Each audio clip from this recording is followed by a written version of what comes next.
tina cai teh urang kudu guguru nyieun kaalusan ulah pedah dipikaresep batur, nyieun kaalusan tong kahalangan kudu ngewa ka batur. Sanajan teu urusan alus, nyieun alus teu urusan jeung ibu, kuring nyieun alus teu urusan jeung bapak, tapi nyieun alus urusanna kuring jeung Gusti Allah. Matak jelema nu alus mah teu hayang dipuji batur, da teu urusan.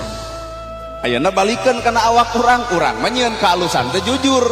Urusanana jeung batur sehingga batur teu nuhun, batur teu muji, medenghel hate. Nah, dahayangna lapat nuhun. Heueuh nya.